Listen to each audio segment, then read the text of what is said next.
This is the inside part of the stomach, right? And this is the outside part of the stomach. On the outside part of the stomach, we are lined with blood vessels. We are lined with the lymphatic system. The blood vessels are actually, most of them are the portal system, that the portal circulation, that they have to collect what you've eaten, they absorb it, and then they carry it all the way to the liver. When they take it to the liver, they are going to fix, they are going to make, they are taking these foods there so that they can be detoxified, metabolism can happen, energy can be synthesized, and then the liver will decide where this goes. If it's glucose, let's go to the blood or be stored in fat cells. So the liver decides what is going to happen with what you just ate. Okay? So now that is the blood vessels. Number two is the lymphatic system, which is basically carrying your immune cells. That is your army that protects you from conditions, diseases. So this army, as long as your gut wall is totally intact, no problem. So as long as this gut wall is fixed, there'll be no problem. But guess what you do? You consume seed oils. They open up the stomach wall, inflammation, the perforations. You consume the wheat products. They open up even more. You consume the spaghetti. They open up more. And nowadays, your children, because these allergies start even from childhood. So you stop feeding your child with breast milk. You take them on cow milk. You take them on goat milk. You take, even worse, you take them on the milk that is coming from the industries, the processed milk, the powdered milk, and the milk formulas, which have MSG, monosodium glutamate, which have preservatives, which have toxic chemicals, and these chemicals perforate the gut of the baby. Now, once you do this, you have exposed the stomach content to the immune system. So guess what happens? Anytime you eat an egg, the particles of the egg white will seep in through these perforations in your gut. This is what we call a leaky gut. So they seep in. Once they seep in, they encounter the immune system. And remember, we said the immune system does not recognize these things because they are new. So the immune system treats them as though they are actually toxic to the system. So the immune system knows these ones will mess the system up. So we have to destroy, right? Now, what does it do? Starts fighting. And when it fights those egg particles or that meat particle, what you see is an eruption on your skin. So this eruption on your skin is actually a symptom of a leaky gut. So look at it this way.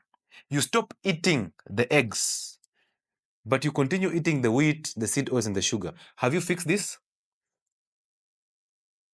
Hello? Have you fixed this inflammation? So somebody tells you, take an antihistamine. You take an antihistamine, it tries to fix this symptom here, tries to do away with the skin condition. But has it fixed this? That cetirizine. Does it fix this? That celestamine. Has it?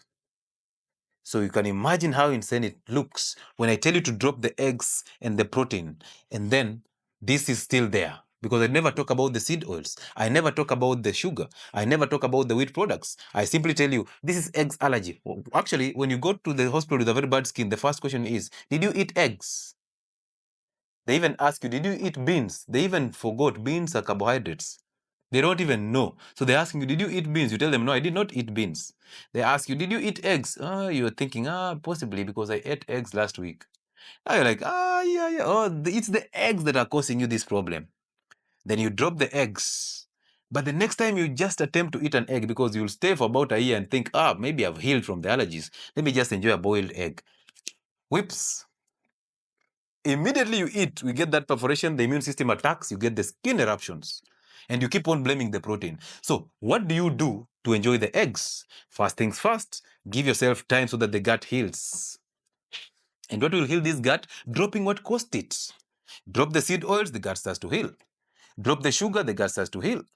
Drop the wheat products and the gluten, gut starts to heal. Drop the milk formulas and the dairy products, and the gut starts to heal. When the gut heals, now you can enjoy your protein diet. You can eat your eggs in plenty. You can eat your meat and you make it fatty. But they don't want to tell you that, because if they tell you that, business is going to die. Their business will go into shambles. So they'll rather tell you to manage the symptoms. Just let the gut be this way. And guess what? When the gut is this way, you're still going to get malabsorption. So you cannot absorb nutrients in their adequate and optimum amounts because of these perforations. So you're going to need a supplement later in life. You're going to need their food products. You see? You're going to give your child those products that taste like groundnuts in the hospitals for nutritional supplements. You know them?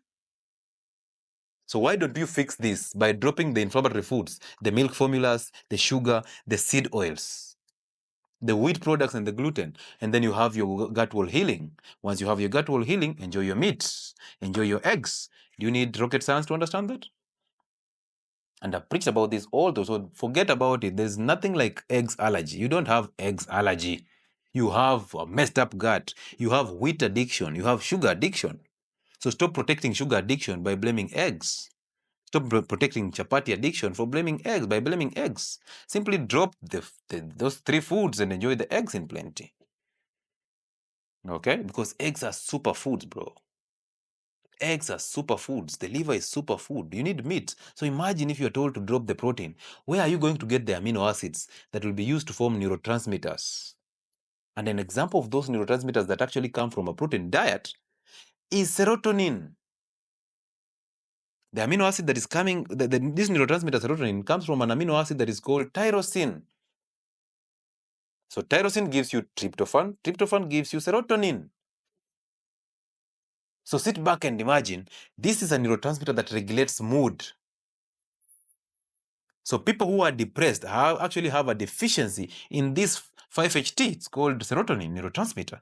So instead of telling them to eat meat, to drop the inflammatory food so that they can fix their gut, we put them on antidepressants, which actually cause suicidal thoughts, more depression, which actually add them weight, more depression, which actually give them a messed up gut because they mess the gut totally.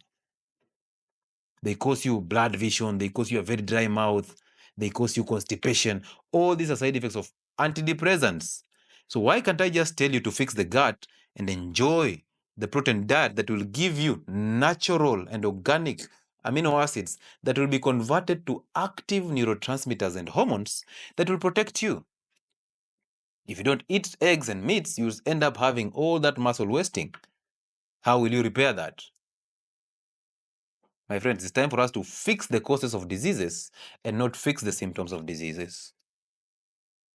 The next condition here is acne.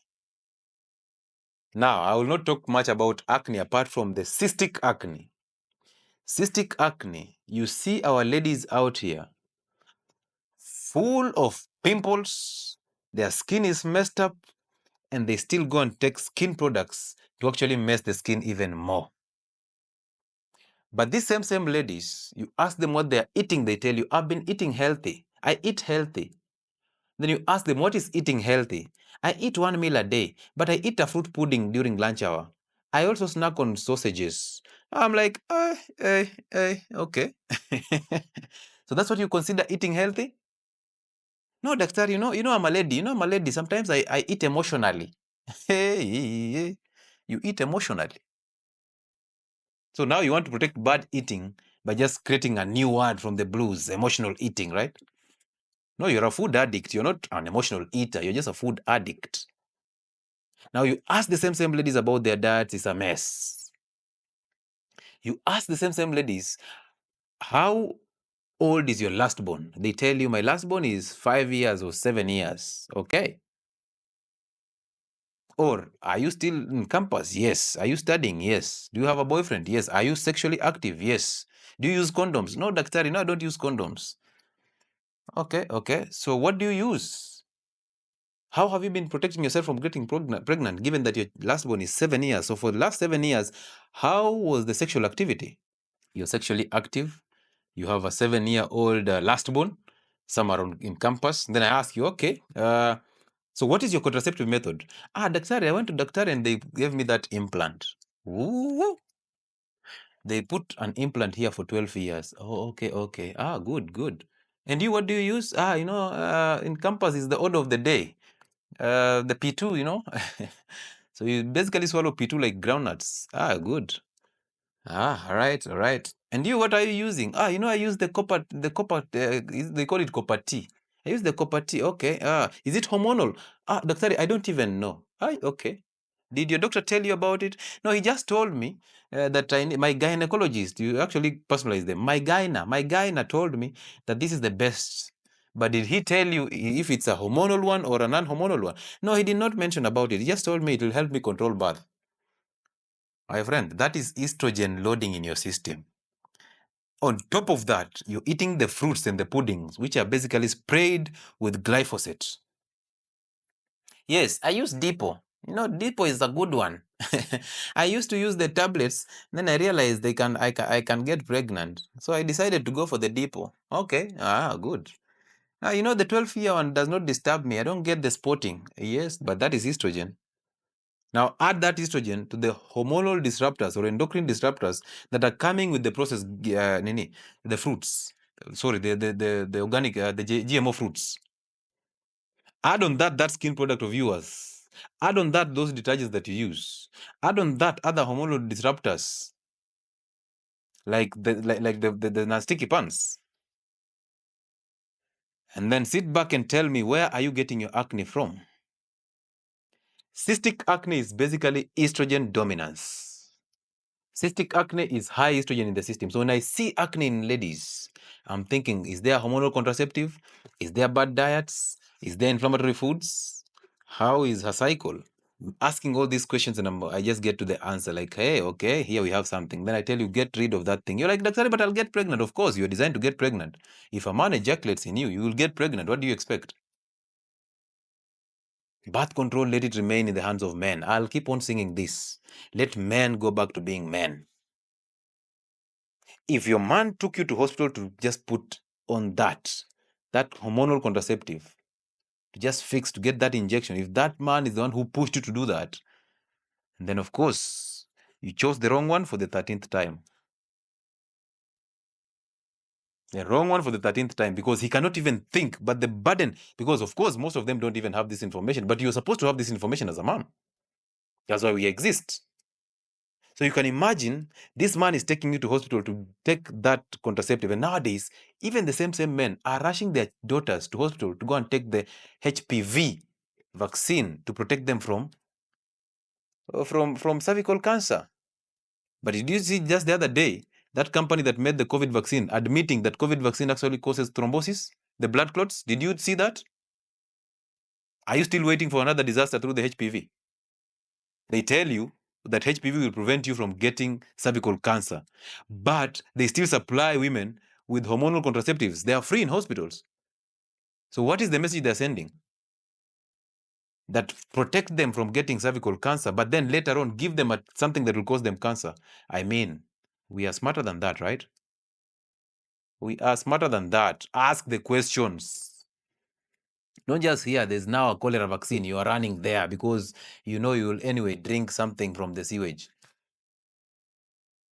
Today there's a malaria vaccine. You are running there even though your place does not have even mosquitoes. Tomorrow there's a divorce vaccine. You're running there. You're not even married. You've not even married, but there's a divorce vaccine. Let me just run there to protect myself from a divorce. Hey. Soon they'll bring you the hunger vaccine. This is a vaccine from fasting. When you take it, you can fast 72 hours with no strain. Take it.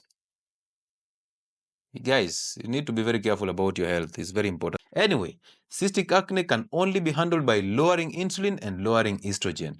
And how do you do that? Get rid of that hormonal contraceptive, reduce the level of exposure to estrogen, okay? And then lower your insulin levels by dropping the inflammatory foods and the sugars, to be specific. Then see that acne just disappear. See your skin going back to normal. And that's how we heal from these things. So how do you take care of your skin? You don't need a skin product. You don't need a cosmetic surgery. What you need is to fix the gut by dropping the inflammatory foods.